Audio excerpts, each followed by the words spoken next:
Hi everyone, welcome to my YouTube channel. If you're new here, welcome. Consider subscribing, liking, commenting, and if you're not, let's get right into it. So I personally do not like turkey, but I am going to show you how to achieve this really juicy turkey. We had this for our meal prep for the week and it was a hit. Really juicy, really flavorful, just out of this world. And let's get right into it. So I started out by prepping my turkey 24 hours before. I am doing a dry brine to ensure that I get the most crispiest skin of the turkey. So you want to do this 24 hours before cooking and do not let this brine for more than 24 hours. Now we're going to get started on our butter compound. I added all of my herbs in, picked it apart, cut it up, added in. I am going to add 2 pounds of butter. You can use any kind of butter, but I'd like to use like the more higher quality butter, but any butter should work. Once you add the butter in there, make sure it's softened up and then you mix it up together. You don't want to make the same mistake as me. I did not let the butter sit out for enough time, so I struggle a little bit mixing it. So make sure you take out the butter way before the turkey so you don't struggle. Throughout this video, I am going to insert all the mistakes that I make and what you can avoid. So I'm making my bed for the turkey. I got all my vegetables. I added green seasonings that I blended in there for additional moisture and flavor.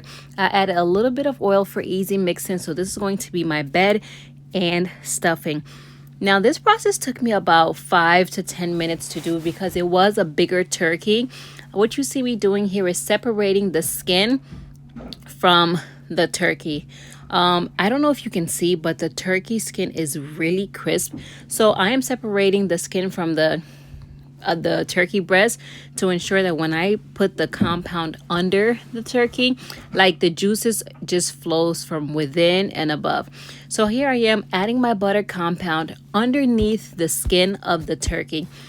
This is what I mean by the flavors are going to be in, osa, around, you name it. So I'm going to start by adding the butter compound under the skin. Make sure I get all up in there. Invade this turkey's privacy. One thing you want to do before adding your butter compound onto the turkey is make sure your turkey is completely dry. If your turkey is not completely dry, like what you see here, you're going to have a hard time spreading the butter onto the turkey. So after I spread the butter on, I stuffed my turkey, the green seasoning. I am now going to add additional green seasoning to the bed of the turkey. I want moisture. I want flavor. The turkey is going in and it's going to bake for 4 hours. For the first hour, I baked it for 450 on 450 Fahrenheit. I did not cover it, and this is what it looks like after 1 hour of cooking. Periodically, I am going to baste the turkey to ensure that it does not dry out. If you have an injector, even better. I forgot to buy it, so this is what I had to do. The second layer of retaining moisture for this turkey is I'm using the cheesecloth method. Make sure you get a high quality cheesecloth. Dip it into the butter compound, melted butter compound, and then add it on to the turkey. Make sure you get enough butter onto the cheesecloth so it does not stick to it when you're removing it. So this is somewhere during the cooking process. The cheesecloth is on the turkey. It looks burnt, but it's not promised. I am just basting it. I found this process much easier than using the actual baster. Getting the butter compound mix all in there. Now, as you can see that what my turkey is sitting in has a lot of moisture at the bottom of the turkey. This is what I'm talking about when I added the additional green seasoning in. Like the base the turkey is sitting in produce so much flavor, juice, thickness.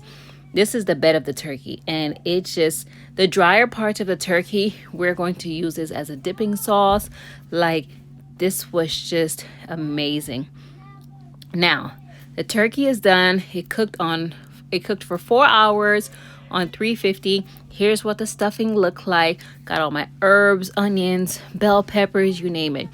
So when I'm getting ready to remove the cheesecloth from the turkey, and here is the final review. The skin did really well. It cooked. There were no raw parts of the turkey.